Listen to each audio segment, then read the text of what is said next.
We are back for another episode of CFL Summer Showcase Northern Lights, and we've got a lot to discuss tonight. As always, I am joined by Michael Washington. Michael, how you doing tonight, man?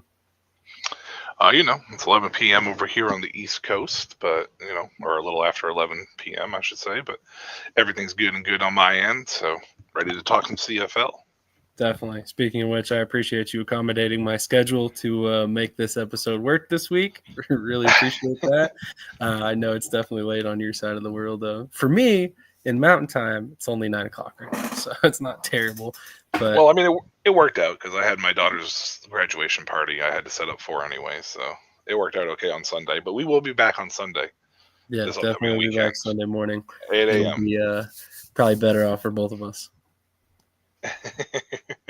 Well, I'm sure it'll be better off for both of us. I'm sure it'll be better off for the viewers too that are on the East Coast that aren't going to be able to be here for the CFL tonight. So that is accurate, which hopefully they will tune in after the fact. As always, you can catch this catch the replay on YouTube anytime you want to catch what we talked about the night before or the previous week, whatever. But before we get into the topics for the night, just wanted to, first of all, shout out all of the viewers that are watching already and really tell you guys how much I appreciate all of you guys who are tuning in currently. If you have not done so yet already, jump over to the YouTube channel and please hit subscribe. We are just 13 subscribers away from 2,000, and we would really love to hit that before the end of this month. We're about halfway through the month. I think we can do it. And we've been growing really quickly recently, so would really appreciate your help on that. And then also we have merchandise. So if you have not heard yet, we have shirts, hats, hoodies, beanies. I think that covers about everything. And then we also have stickers as well. So if you want any of the clothing, you can hit up brandingblanks.com and check out the Shady Sports section. And then if you want stickers, DM us on any of your favorite social media platforms, and we'll get you hooked up. But we're going to start with a very fun subject, in my opinion, because I think this shows some forethought from the CFL. But did you hear about the CFL investing $4.5 million in youth sports in 2024? I did, and honestly, I think that that's a fantastic way to go about the CFL in general. Now, the league's been around forever, and there's a lot of rumors, I want to say, or speculation over the last few years that they've been operating in their black, red, et cetera, et cetera.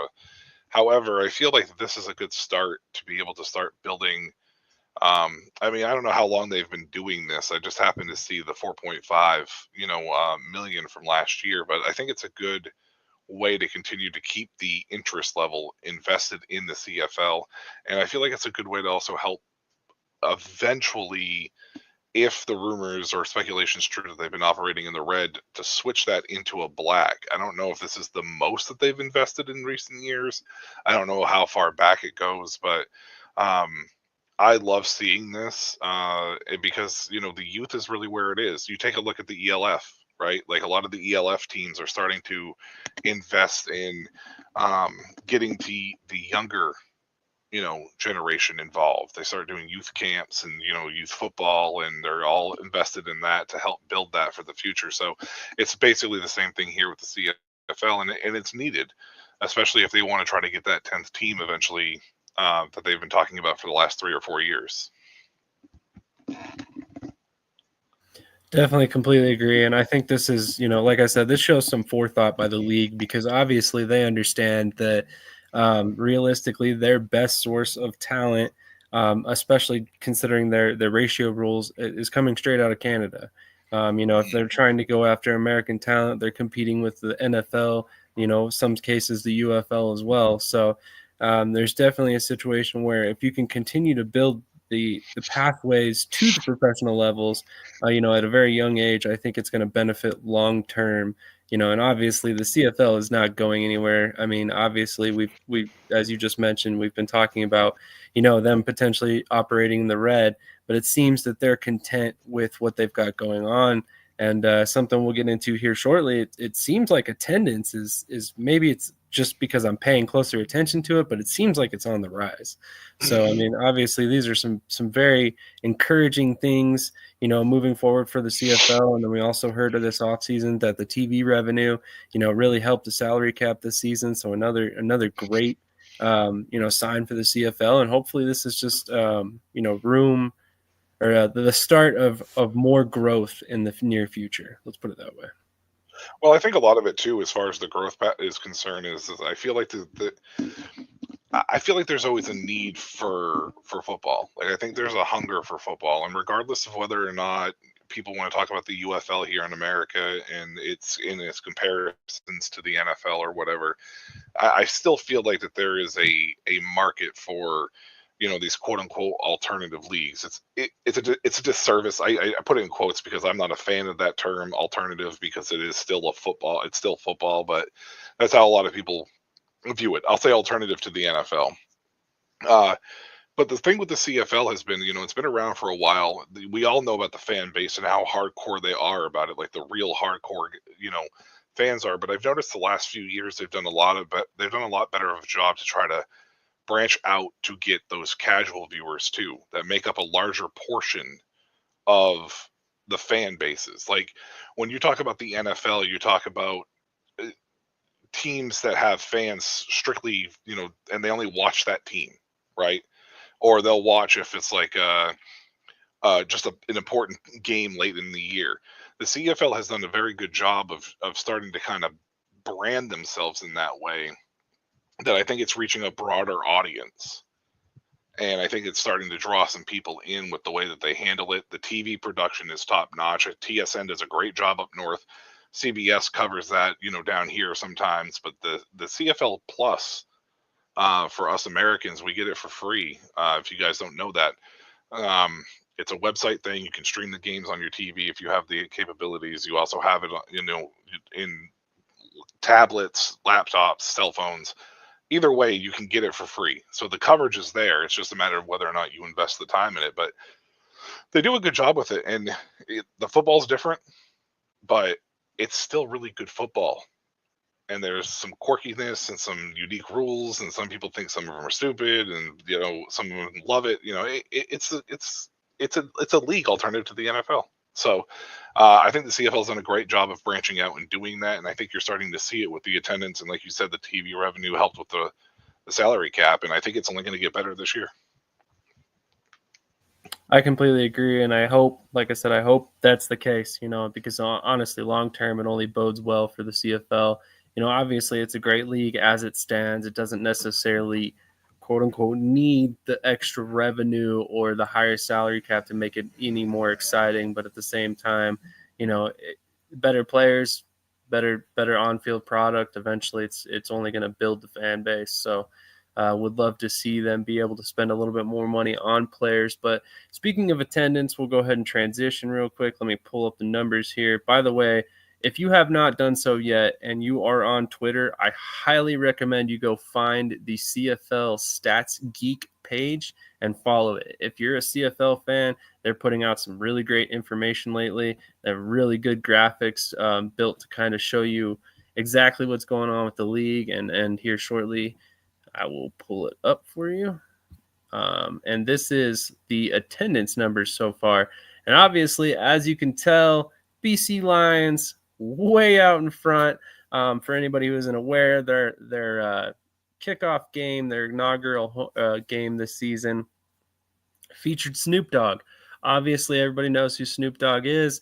Part of that is why they sold out 52,837 tickets. So really awesome to see that. And then you go down the line here, Saskatchewan over 25,000, Montreal over 20,000, Calgary doing pretty well there, 18,000.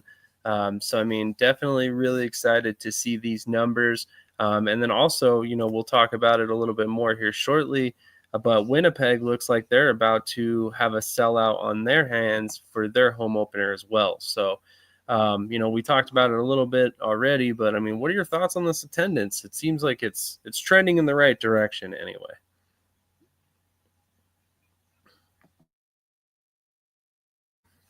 Nope. Looks like we're having some technical difficulties with Michael. So To kind of looking at this, there is obviously some 2023 average attendance numbers there. So it looks like Calgary did dip just a little bit. I have a feeling that's going to come back up as the season progresses. I really think Calgary is going to be a team to watch this season. Like a lot of what have they done on offense, I think bringing in Vernon Adams is automatically going to make that team a little bit more exciting, a little bit more fun to follow. Probably put a couple more wins in that category as the season goes on, and eventually, really kind of draw in more fans that aren't already as dedicated as some of these Stampeders fans out here. Montreal, they won in week 1. They've got a banged up Ottawa team in week 2. There's a real possibility that they come out firing and start the season 2-0. They're not that far off of winning a Grey Cup just a few seasons ago as well. So, I wouldn't be surprised to see those numbers climb as the season goes on as well. So, I mean, really, really encouraging numbers to see here from all the teams so far that have had a game, and I'm really excited to see the week 2 attendance numbers as they come in. Again, follow CFL Stats Geek on Twitter right here in the top right corner. Definitely recommend everything that they have been putting out. Like I said, just great information for anybody who is a big CFL fan like us here. We're going to take a quick commercial break, see if we can't get Michael back on. Again, really appreciate everybody tuning in right now. If you are watching, please take a moment to hit that like button, the big old thumbs up that tells whatever platform you're watching on that you enjoy this content and that you would like to see more of it, and other people should watch it too, which is the big key there. Obviously, we're big on growth, so we're trying to make that happen, and you would be doing us a solid by hitting that like button. Awesome. Here's Michael back. We'll hold off on that commercial break. All right, my bad. Yeah, no, I heard you right before that happened. I apologize to everybody. A little bit of technical difficulties on this end. The attendance factor. You know what I really like about this is, even though BC had the Snoop Dogg draw, and part of the reason why they sold out at 52,000 is they're probably going to hover right around with what Saskatchewan and Montreal did. Right, like you're talking 20,000 people in a Saskatchewan game, Montreal, and after the Calgary had the game that they had the last week, I feel like that attendance at 18,000 is going to go up. But if you take a look at what is that, the 2023 averages, I think that says on there, like Winnipeg led the way with 30,000. So if they're in between that 20K and that 30K range, I think that's fantastic for them. And Calgary is, and some of these teams, if they get better, like Calgary is starting to look like they might be pretty good, that will increase as it goes on as well. So, I mean, yeah, I think this is great for the CFL. As long as they can keep a steady 20K to 30K, I think that's good, and maybe occasionally get the 52K like BC did. Something tells me we're going to need a few more big name performance artists in there to make those numbers happen again. But, the fact that it's even possible is awesome to see, because, maybe down the line they start doing some more of that stuff and make the game, more of an event, and maybe it is just a kickoff week type thing. But, it's something that is really, I think, going to help put the CFL even more on the map for fans that would not otherwise be attending games. It gives them another ancillary reason to attend. So, as we talked about a minute ago, Winnipeg is definitely nearing in on a sellout in their week 1 game, their home opener this season. So that's also encouraging to see. But I wanted to get your thoughts on this subject. And we kind of talked a little bit off camera, but what do you think about Edmonton's new jerseys? I like them, and I think that they actually did a good job of trying to differentiate themselves from the Green Bay Packers. Previous to this, I feel like that it was kind of a carbon copy of Green Bay a little bit. I think they've done a much better job with this. You can definitely still see a little bit of there, and that might piss off some CFL fans. But I mean, let's be honest, they kind of looked like the Green Bay Packers. They really did. So I like that this is a little bit different. I love that green, anyways. And for me, I'm a jersey guy. I'm a uniform guy. So I think these work better. There's some subtle differences, but it's enough of a difference that it pops more and gives them a little bit more of their own branding. I like it. No, I completely agree. I mean, I like the home jerseys. Like we talked about off camera a moment ago, they're really clean. They seem to have like a very, I just don't know how else to describe it other than clean. It's not, I don't want to say simple because that kind of downplays it, but it is kind of a simplistic look. There isn't a lot going on. It's not too busy by any stretch. So I'm really excited to kind of see these as the season goes on as well. Because I mean, they're really nice jerseys. Like you said, I'm kind of a jersey guy myself as well. So I mean, I always kind of like to see the new looks coming out, and I like the fact that the new ownership group is coming in and isn't hesitating to kind of make small moves to make this team their own. And obviously you don't want to stray too far from the Elks name or the fanfare that they've built up to this point. But I don't think this does that. I think it puts their own little spin on it, but it keeps that Elks feel, that we're all accustomed to so far. Yeah, I think they've done a good job of like finding a way to make subtle changes that still make a statement. And like I said, and like you said, really, it's really about the branding part of it. They're clean, they look good, they're not overly complicated. They did a good job of not overthinking it and trying to do too much. So, like you don't want to say simple because it makes it seem like it's just like, but I mean, the simplistic design and nature of it makes a bigger impact, I think. So I'm fine with it because I'm all about jerseys that look clean, and this all comes together, I think, nicely. I completely agree. I think they did a really good job, and honestly, I mean, if this is the kind of stuff we can expect out of this ownership group, I think we're in good hands, moving forward. So hopefully this continues to be a trend. I mean, we can kind of go into it in a little bit more detail in a future episode, but I honestly like a lot of things they've done roster construction wise too. I think they're in a lot better spot now than they have been over the past couple seasons. While Chris Jones was manning the GM position and the head coach position. Yeah, I think they're heading in the right direction too. Definitely. Well, we can go ahead and kind of transition to the next topic. We got quite a few tonight. Drew Brown set a record not a record, but is another of the players to be able to throw for a third consecutive 400-plus yard game in the regular season. He's the fourth all-time in the CFL to accomplish this feat. I mean, I don't know about you when you first heard this, but I was kind of blown away that over the entire history of the CFL, only 4 players have managed 3 consecutive 400-plus yard games. And you consider guys like Warren Moon, Doug Flutie, Chad Kelly, like all these different big-name players who have been through the CFL at one point or another, and somehow it's Drew Brown that's the fourth guy to accomplish this feat.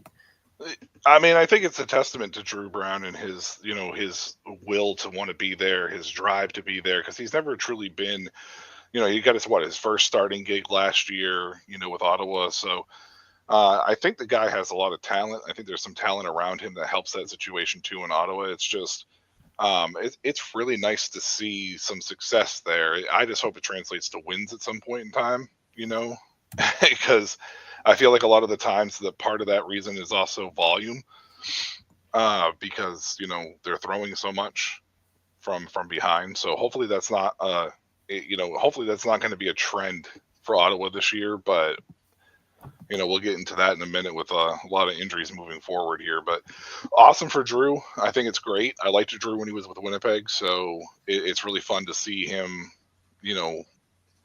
hit that accomplished list. Let's be honest, the list is very accomplished. So maybe it's a good sign for him to come. Maybe he'll be a staple here in the CFL for years to come, and Ottawa has a guy that they can lean back on. You know what I mean? I'm hoping so. As you know, I'm a big Ottawa fan, so I was excited when we brought in Drew Brown. I thought that he could be something really we haven't had in Ottawa since my time of covering the team, quite honestly. We really haven't had solid quarterback play for several years now, basically since 2018 when Trevor Harris left. So, to kind of bring in a guy who not only can do things like throw 400 yards in a game, but also can protect the ball while he does it, I think was a huge addition to this team that really kind of turned things around quick, as we saw last season. So, I'm excited for the future with him, but yeah, we'll talk more about him here shortly. But I wanted to also discuss one more thing that CFL Stats Geek brought up, and that is the amount of penalties that have already come up so far this season. And I mean, man, this is a lot of penalties for only 1 week of football so far. So I'm very like curious, I guess would be the word, to go back and look and see how this compares to previous seasons. Basically, total penalties or total preventable calls were 26, total technical calls 21, total roughness calls 11. A lot of offsides penalties, 11 total calls. And, that's some of the things that I think is probably going to clean up as the season goes on. But, man, considering we had some offensive explosions this week, it's kind of surprising to see these penalty numbers. I mean, not really. One of the things about penalties in early weeks is, they only had 3 preseason games. Actually, I think some of them only had 2. I think they all actually only had 2 preseason games. It's preseason for not just the players. It's also preseason for the coaches too. So you factor in, you get week 1. You tend to get a little bit more of the first game jitters. You get a little bit more of the first game excitement. The season started, some over eagerness type of situation. So I'm not really surprised. I feel like most leagues, when they first start out, the first 1 to 3 games are usually a little more penalty heavy. If this was like week 11 or 12, it would be a different story. I think that would be like stuff that you want to clean up at that point in time. But I would much rather see this happen in the first part of the season than I would the second half. Certainly fair. I mean, obviously there's, an explanation behind why it's happening early in the year. So, I mean, if it starts coming to pass that we're seeing more and more, penalties as the season goes on, then we can discuss that subject when it comes. But yeah, I definitely agree on that fact. Like, I'm not necessarily concerned about it. Obviously, with it only being week 1, it's just a lot more overall than I thought, I guess. And maybe I was just spoiled because, I watched bits and pieces of every game, and it looks like I must have missed a lot of those penalties or something like that. But it's just it didn't feel like there were that many called. So it kind of caught me off guard when I saw that. But overall, I think it's kind of a non-factor if it continues to trend in the right direction the rest of the season. Yeah, I also want to point out too that all home teams won last week, by the way. Interesting. I have not really put that together yet. But... All four games were home wins. Interesting. Yeah, I just figured I'd throw that out there real quick. No, that's honestly, I would not have expected that. Oh. What do we got? Sorry about that. I was backfeeding our vocals there for a minute, our audio for a minute. Oh, man. So let's transition over. Actually, real quick, we'll take a commercial break and then we'll come back and we'll talk about a pretty big addition to the Saskatchewan Roughriders, and one that I think honestly could pay dividends sooner rather than later.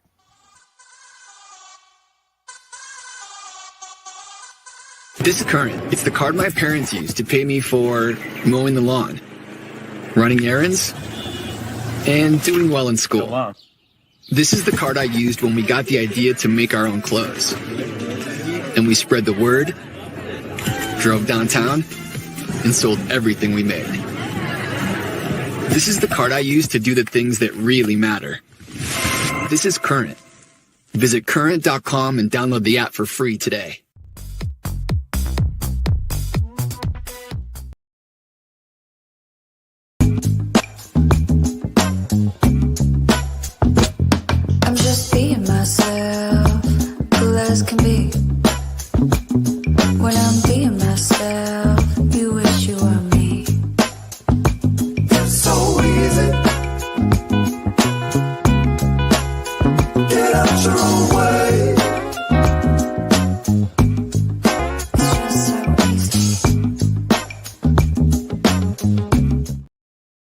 All right. As always, check out our sponsors, Current and Upside. The links are in the description. If you're on YouTube, Facebook, or LinkedIn, if you're on Twitter or Twitch, feel free to jump over to any of those platforms, and then we'll have the links in the description for you.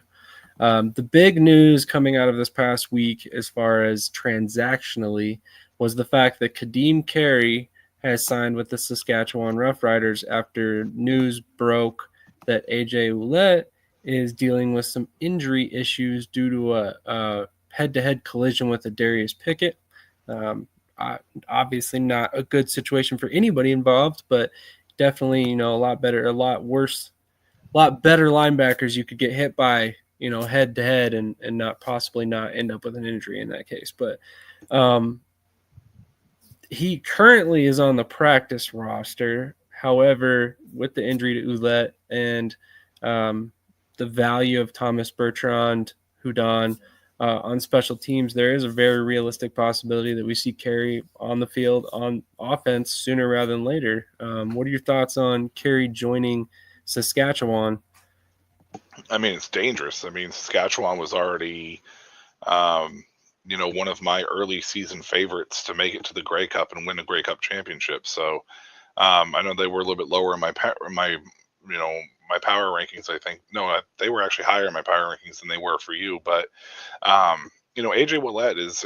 I believe I saw something on Monday evening. It might have been Tuesday morning. That did say that AJ Ouellette was practicing, I think. So I think he's been cleared. So to be able to return to at least the practice side of things. So that's good news moving forward, trending in the right direction for Saskatchewan for him to start. However, Carey adds something a little bit different that Thomas Bertrand, Hudon, and Ouellette don't, and that's a little more athleticism.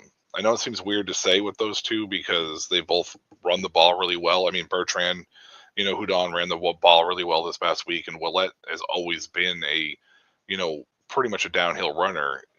Carey offers a little bit more with the passing game. He's a little bit more of a passing threat to catch the ball out of the backfield than Ouellette is. So I think that this is going to be a dangerous combination, and it adds a pretty significant weapon to a team that's already kind of stacked at every position.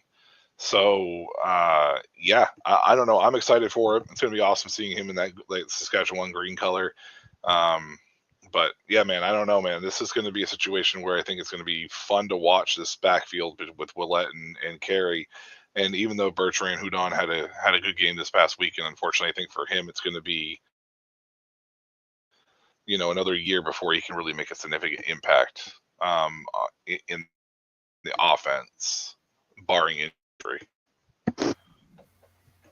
It definitely seems like it's trending that direction. I mean, obviously, you don't necessarily make this move to bring Carey in unless you have some sort of concerns injury-wise with Ouellette, and you're not necessarily 100% sold on Bertrand Hudon taking over as the starter. But I will say he had a really good game this past weekend. He scored a pair of touchdowns, looked solid in the passing game, also looked very, very, very dangerous when it came to breaking tackles. There were multiple situations where he was just running dudes over. There was no way around it. He just was a freight train and unable to be stopped at points in time. But definitely will be excited to see his role and see how this all works out. But it reminds me a lot of last season. AJ Ouellette goes down with an injury. Just convenient timing where Ottawa had just released Raquel Armstead. They bring in Armstead, and down the stretch run, their running game was near impossible to stop with Ouellette after he got healthy, and then also Armstead there to kind of complement him as well. So definitely excited to see how this backfield comes together. Carey's coming off an 1,000-yard rushing season with Toronto when he was splitting carries, by the way, as well. And then, like you said, he's dangerous in the passing game. In fact, he's coming off a career high in targets, receptions, yards, and even matched a career high in touchdowns. So, I mean, he's definitely in a situation where he could be a very dangerous addition to this offense, around other guys like, we'll talk about him here shortly, but Samuel Emlis, who really, really broke out this past game. Saskatchewan's offense looks like it could be pretty dangerous going down the stretch. Well, I mean, I said it during the game that, the Saskatchewan offense looks like it's going to be a lot of fun once it gets going. And that's something that I feel like that's something that it kind of gets lost in translation with the CFL is how much fun these offenses can get, like the creativity behind it, how they go about things. And like you said about Samuel Emulus, like I mentioned Keyshawn Johnson. Emulus had a great game, but I still feel like Keyshawn Johnson could be leading the league in receiving at the end of the year. I mean, the guy has all the tools. I watched him when he was at the FCS level.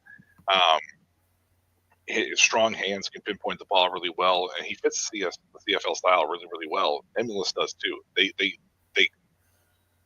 bounce off of each other. They complement each other so much that I think it's a beautiful thing what Saskatchewan has with that, and that's a lot of fun to watch. You add Kadeem Carey to that situation, and you're talking about a team now that is just kind of like an embarrassment of riches on offense. So as long as this offense can stay creative and they can avoid like super, lengthy injuries, it's a team that has the capabilities to go all the way to the Grey Cup, in my opinion, and win this. So, they're going to be a lot of fun to watch. That's for sure. No, I completely agree. And I can't remember the exact stat, but I want to say Corey Mace has won a Grey Cup as a coordinator, a position coach, and a player at one point. So he has. Yeah.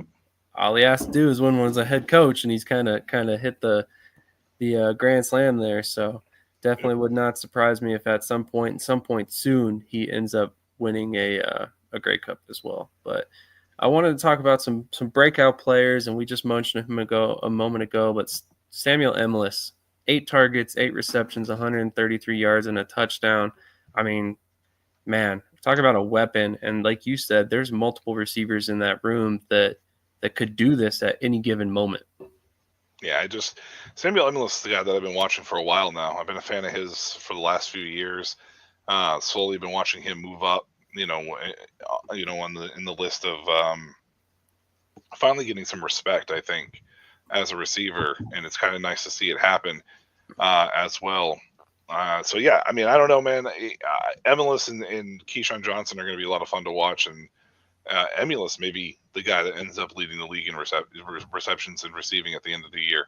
I could be wrong about Keyshawn, but if I'm Saskatchewan and I'm head coach Corey Mace, I'm excited about this duo.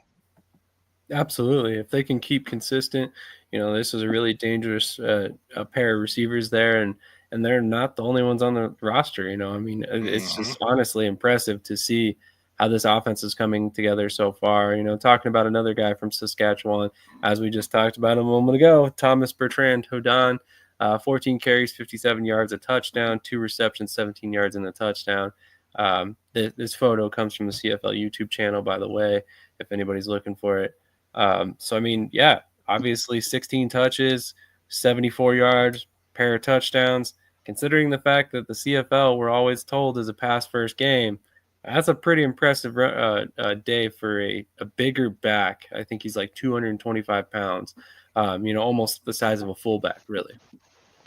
Yeah, I mean, it's a great game for coming in cold. You're not expecting to see a ton of action other than maybe special teams, and AJ Ouellette goes down, and the next thing you know, you have, your number called, and he answered it. He was efficient. He came up big when they needed him most, and it was almost like a plug and play, basically. Agreed. And here's another guy who I was very impressed by in the running game, and I'll let you kind of give your thoughts on him. But Sean Thomas Erlington with Montreal, kind of the unsung hero that came out of nowhere to end up being the starter. Didn't expect it. I mean, he didn't really do much with Hamilton when he was in Hamilton for a while. Like, he was there, and but he's been around the league for a while now. So I mean, he's a veteran of the league. He understands the league. Maybe all he needed was somebody to believe in him, and Montreal clearly believes in him. And 17 carries for 86 yards is a good little game for him. And again, like we talked about Hudon, like he came up clutch when it mattered the most. So kudos to Montreal for putting their trust in him, and so far he's delivered. We'll see if it keeps up throughout the course of the year, but I'm happy to see him get some kind of mild success, even if it's just 1 week right now. I agree. By the way, photo credit, shout out to CFLCA. I know it's a little hard to see with the comments popping up in there in the corner. Want to give credit where it's due. Also, another guy from the Red Blacks that I'm very excited about, and I'm very impressed at the level of impact he's had so far. But that's CJ Colden. CJ was with, I believe, Hamilton last season, if I remember correctly. Didn't really catch on, ended up in the IFL, the Indoor Football League, for a minute with the Massachusetts Pirates. Got signed by the Ottawa Red Blacks late last season. Didn't really do much at the tail end of last year, even though we had a bunch of secondary injuries. But he's made an impact this year, came out in the preseason, made some plays, and then his first CFL start, he gets his first career CFL interception. So played pretty well. There's a couple pass breakups in there as well. So I'm encouraged by him. I hope he continues to play. And I think he will, especially considering the injuries that Ottawa currently has, which we'll talk about more here in a second. This final guy, I really wanted to get your thoughts on. This is a name we should know from the UFL as well. So what were your thoughts on Calvin Turner's performance? I know him from Hawaii. That's fair. More than I do the UFL. Not that he didn't have some mild success at the UFL. He's just a talented guy. He's a weapon across the board.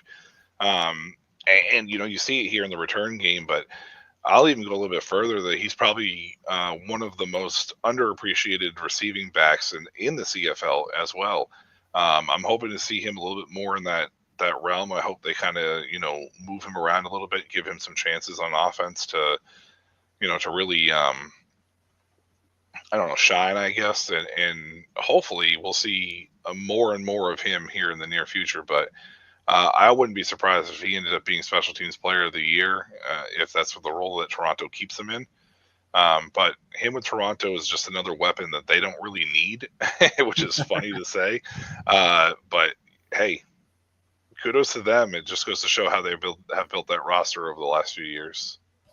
No joke.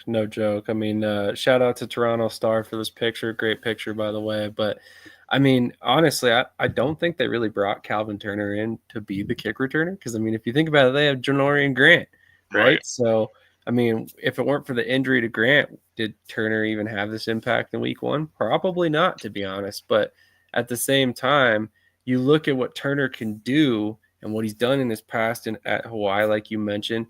And this dude, he's a threat in the return game. He's a threat as a receiver. He's a threat as a runner.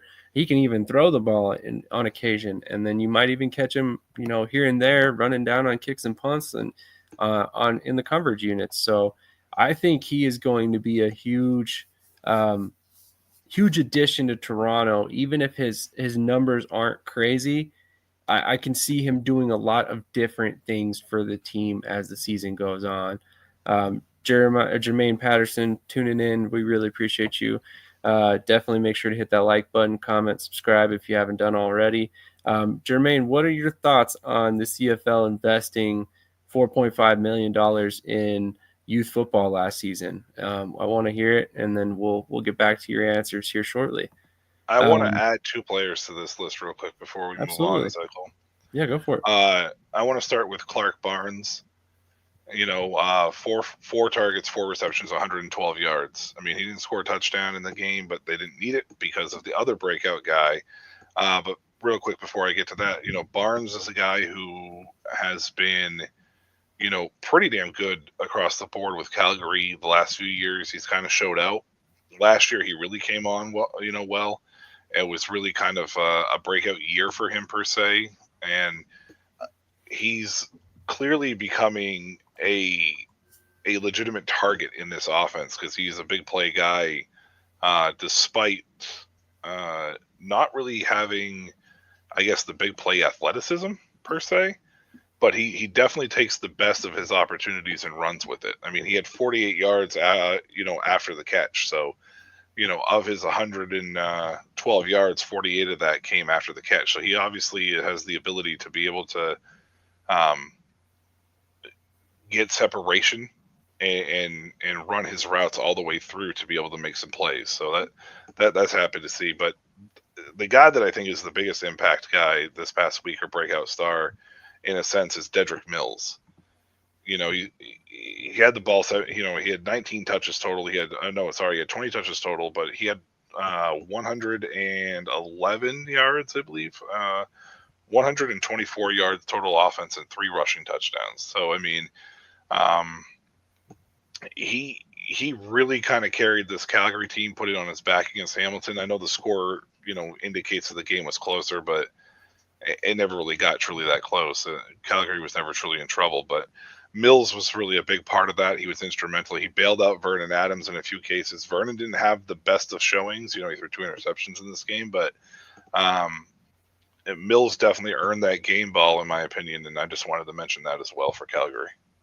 No, I'm glad you mentioned him. Honestly, I had intended on putting a Calgary player on there anyway, and honestly, I'm missing a couple teams.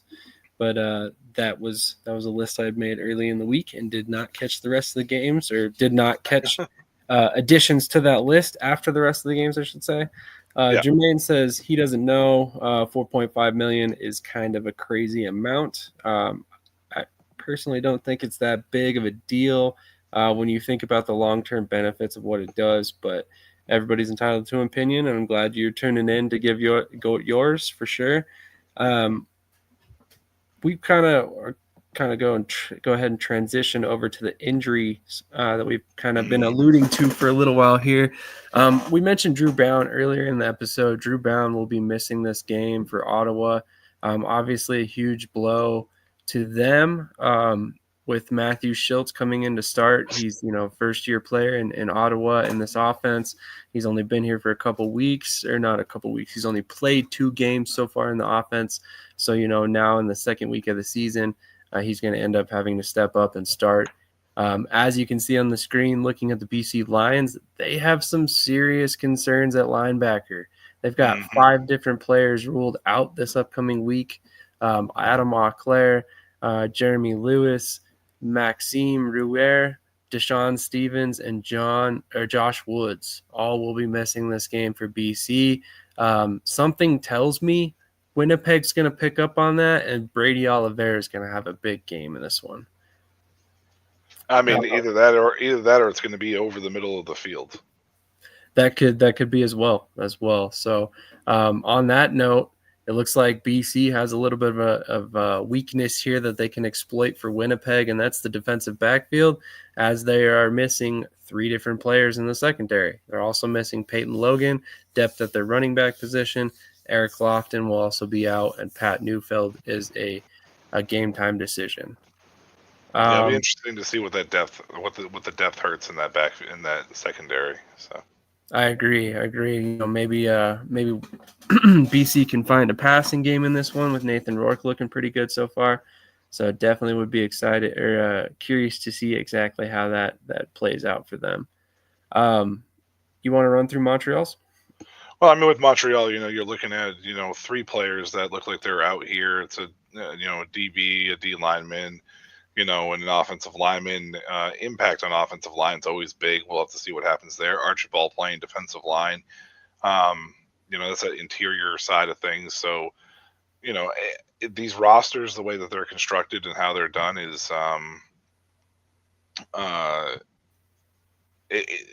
impact is always on the depth side of things. But Montreal, for the most part, seem to avoid any real true major impact ones, unlike some other teams. So, I think that team probably came out the most unscathed, if I remember correctly. Yeah, I mean, I would say all said and done, obviously some of these injuries aren't as serious considering the guys are going to be available. But, I mean, Cole Speaker would have been a huge blow if he couldn't have gone. Right. Stevie Scott, another player that's kind of looks to be a pretty crucial member of the roster. And then Hogan St. Don there at the offensive line position, that's a concern as well if he's not playing. So, I mean, definitely a lot of good signs here. And then you come over here to Ottawa, who has like half their team missing. So Drew Yeah. Brown, as we mentioned before, he will not be playing this week. Matthew Schultz will be starting. Tyree Adams was a full participant in practice all week. He was on the injury list last week. So with him coming back, that's obviously a good sign for Ottawa's depth at the position. However, what is not a good sign for any quarterback who starts, 3 different offensive linemen will be missing in this game, all of which who had started games or were planning to be starters at some point this season. Nigel Romick, Aiden John, both missing time on the defensive line. I don't know what it is about these two guys, but they seem to have injury issues at the past couple seasons, so hopefully they can kind of get back past that at some point. Alonzo Adai, it was announced earlier today, he will miss the rest of the season. He will be headed to IR. Definitely a huge blow. And Charlie Ringland will be starting in his place. He had 1 tackle this past week after entering the game midway through. Justin Howell, another big blow. DeAndre Lamont, another starter that's going to miss this next week. And then also they lost their long snapper, Peter Ajay, which that could end up being a huge deal as well. So it'll be something to watch there on that long snapping situation and see, how it looks overall. If you want to run through Calgary and Toronto, that'd be awesome. I mean, Calgary doesn't really have much happening right now because I think they have a bye week this week anyways, so there's really no outs here. But it looks like, they have a linebacker who had a pectoral injury, didn't play, and a couple DBs and Bentley Sanders and Kalen St. Cyr that did not practice either. So looks like most everybody else for the most part was limited or full. So Calgary actually might be the team that kind of came out unscathed for the most part heading in. For Toronto, obviously the big one's Chad Kelly. We don't know what's happening with him. It says he was limited. He still hasn't come off IR yet. Not really sure what his overall status is. Janorian Grant was big because he actually was limited as well, which means there's some improvement there with his ankle. Don't know if we'll see him play this week per se. But, for the most part, Chad Kelly's the one I think everybody's keeping an eye on here. Overall, though, I mean, only one person did not practice. So Toronto looks like they might be, getting close to full strength here in the next couple of weeks. So that's always a positive when you see that as well. Absolutely. Tim Capper is correct here. Edmonton's on bye, not Calgary. Okay, Edmonton's on a bye, not Calgary. So that's interesting. There's no game status stuff up there for Calgary yet, but that just might be because there's nobody out yet. So I was gonna say I think it's because they're playing. Thank you, Tim. I actually think I knew that Edmonton was. Calgary's at Toronto. It says it right there. So yeah, thank you, Tim. I just missed it. It's all good, man. Yeah, Saskatchewan's got a bunch of them. Sean Bain, obviously. Thomas Bertrand Hudden is an interesting one because he did not practice today. So that was an injury that I did not expect there as well. So, but like we might be seeing Kadeem Carey before head. Yeah, so that's what it was. Yeah, AJ Willett. So yeah, we might be seeing Kadeem Carey sooner than we expected. Yeah, I mean, honestly, they're not in that bad a shape overall. I mean, obviously, CJ Avery is a concern. Awachi is a concern. He's pretty decent as a fullback. Sean Bain as well. But overall, I mean, if you get Ouellette back and you're missing Bertrand Hudon and your next option is Kadeem Carey coming in, it could be a lot worse. Could be a lot worse for you. Could be a lot worse for sure. Hamilton looks like they're in pretty good shape as well. I mean, it looks like 3 different players did not practice the past 2 days. So they're probably trending toward being out this upcoming week, but a lot of full participants or limited and trending the right direction, like Drew Wolodarski there. Did not practice on Tuesday, limited on Wednesday. I would say if he practices tomorrow, he'll probably end up going. But that's probably one of those decisions based on how he responded today in practice. But definitely curious to see what happens with him in that Hamilton wide receiver room. I'm not going to lie to you. In the first half of that game last week, I thought the entire team was on the injured list. So. Yeah, hard to blame you there. That was a pretty rough start for Hamilton. But hey, I don't think anybody necessarily had them pegged as one of the best teams in the league to start the season anyway. I'm I pretty will sure say, though, we had them at the bottom half of that power ranking. So I agree. We definitely did. But I do want to say that they have a pretty nice receiver room overall. they've always had decent receivers over there in Hamilton, though. So You're not wrong. You're not wrong. That's for sure. it's just been every other position, like, the important ones, like offensive line and defense, and so Absolutely.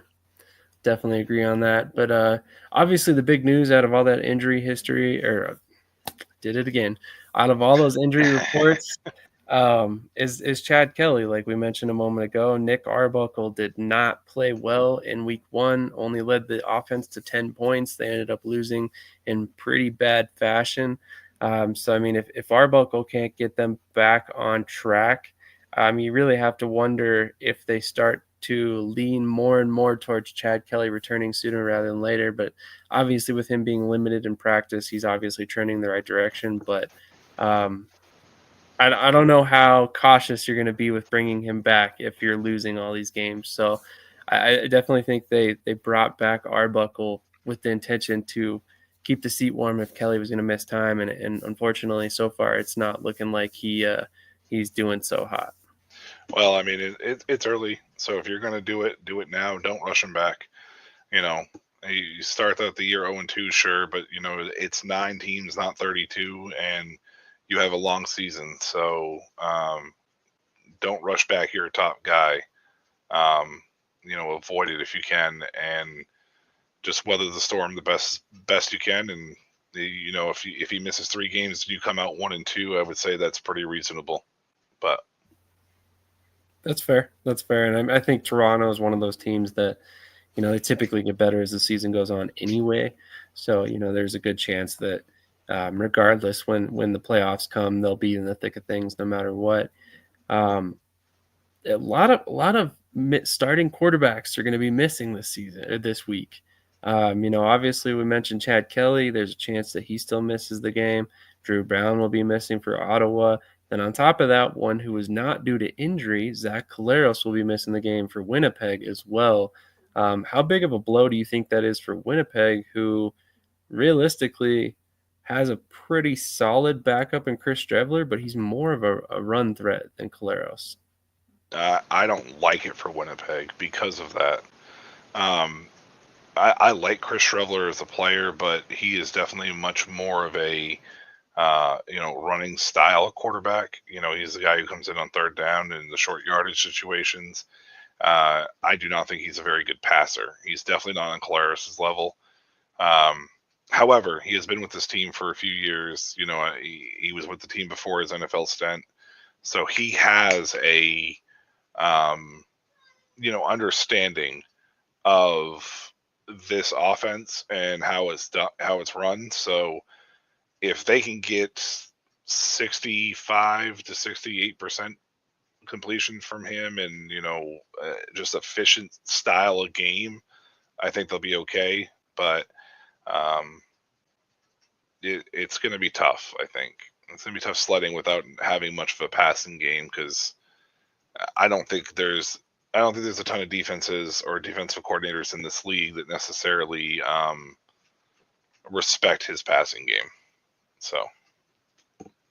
No, I think you put that well. Obviously he's a huge run threat, very good in the short yardage game. If you look back, he had 10 touchdowns last year in only 13 games rushing. However, he did start a couple games last year, or at least throw the majority of the passes for the team, and he went 27 of 45 for 297 yards, a touchdown and interception in those 2 games.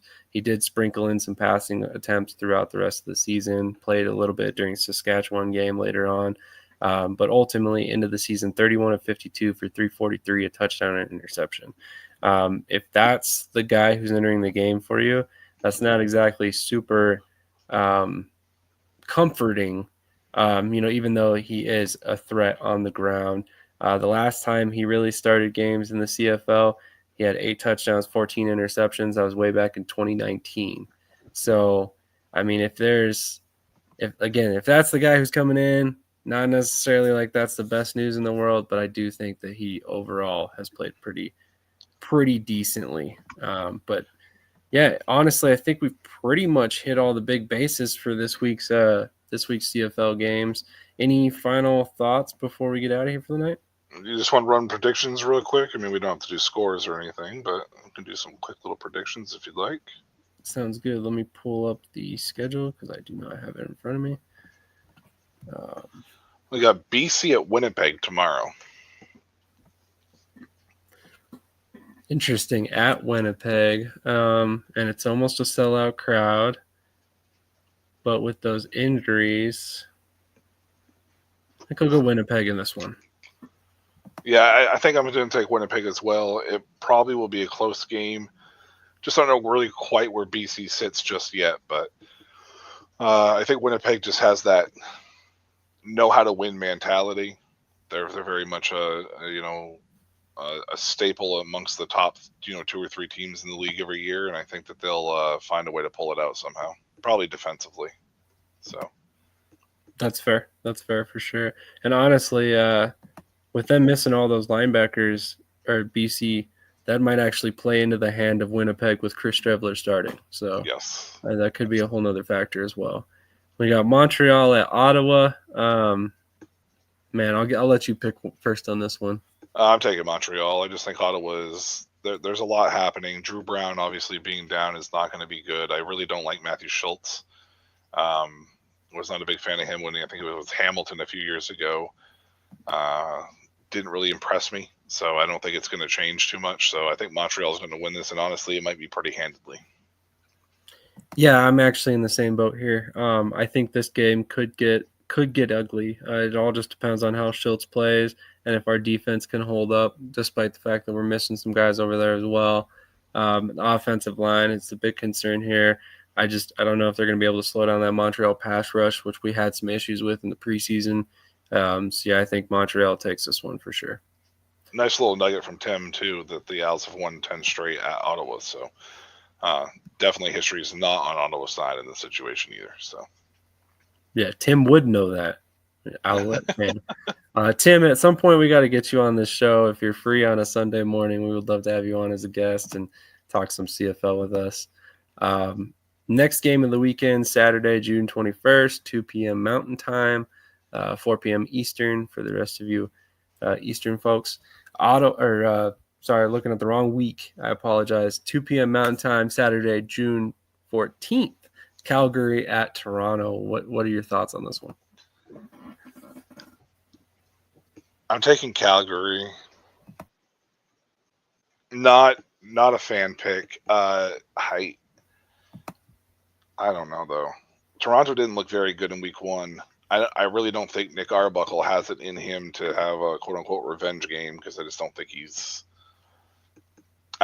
there. And with no Chad Kelly, if Chad Kelly plays, it might be different, but I don't know. This offense kind of picked up where you talked about in the preseason during our first show for Calgary last week, and they did it without Vernon Adams playing his best game. So I'm taking Calgary. This is close though. I'm not. This is like a 51%, 49% type of situation for me, but I'll take Calgary here. Well, if you guys are watching at home and you needed a little bit of extra shove to bet on Calgary in this game, I am also picking Calgary. You took the words right out of my mouth. I don't think Arbuckle has it in him. Never been a fan of his, even when he was with Ottawa. Glad he's somewhere else at this point. But I just don't think that he's going to have enough firepower to be able to keep up with Calgary's offense, especially if they score like they did last week. Honestly, I've been saying it. I'll keep saying it. I like a lot of what Calgary did on offense. I think they're going to be a really good team this year throughout. And I think this is another game that they should, in theory, win, even though it's on the road. And if they do, then we really have to start reevaluating how we looked at Calgary this offseason. Yep. Final game of the weekend, and this one should also be a good game. Saskatchewan travels to Hamilton to face the Tiger Cats.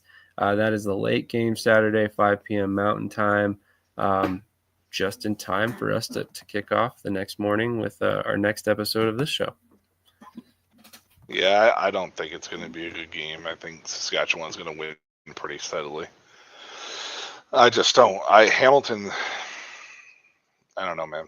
I don't know really where to place them yet. I still haven't quite figured them out. I didn't really know where to figure them out in the preseason. I don't know where to figure them out now. So I think Saskatchewan kind of wins this handedly. But last year we did see Saskatchewan play down to its competition a lot. So if they can avoid doing that, then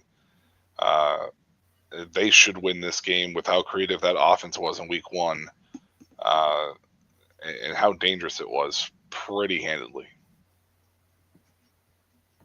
Yeah, I'm actually on the other side of this fence. I mean, I'm picking Saskatchewan, but I do think this is going to be a really good game.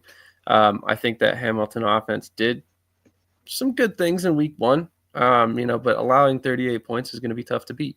So, I mean, if they allow Saskatchewan to score like that this upcoming weekend, then, yeah, obviously they're going to have some serious issues. So it's kind of on that defense, and honestly, I kind of wonder how they're looking at their moves in the coaching department this offseason so far on defense specifically, and wondering if they made the right move there. Tim says 3 games on CBS Sports Network this week: BC at Winnipeg, Calgary at Toronto, Saskatchewan at Hamilton, Montreal and Ottawa are on CFL Plus. That's great information to have. Thank you, Tim, for sharing that. We really appreciate that. Definitely make sure you're tuning into all these games, whether it's on CFL Plus or CBS Sports Network. I assure you, if you're a football fan, it might feel a little weird at first because it's only 3-down football, but it moves a lot faster. So if you don't necessarily like the slower pace of some of the NFL games, I think the CFL is probably a league that you should check out. But any final thoughts other than the picks? Nope, I'm done. I think I have everything I need to say tonight. So perfect. Well, I won't hold you up anymore. And thank you, everybody who tuned in. Really appreciate you guys. If you could hit the like button on the way out, we would really appreciate that as well. Also, go check out Branding Blanks for all the Shady Sports Network merchandise. That's the best way to support this channel if you like what we're doing here. If you have any suggestions on making this show better, please, by all means, drop them in the comments. We will definitely read and take every single one into consideration. The whole goal here is to continue to build up the audience and hope you guys tune in every week. So again, this is not our normal time. We will catch you guys Sunday at 8 a.m. Eastern time for our next episode to recap all these week's games and then the biggest news coming out of this weekend's action. I'm sure there's going to be some more stuff coming out, whether it's injuries, signings, something of the sort. So looking forward to Sunday's episode for sure. For myself, for my co-host here, Michael Washington, have a great night. Really appreciate you guys hanging out with us, and we'll catch you in the next episode.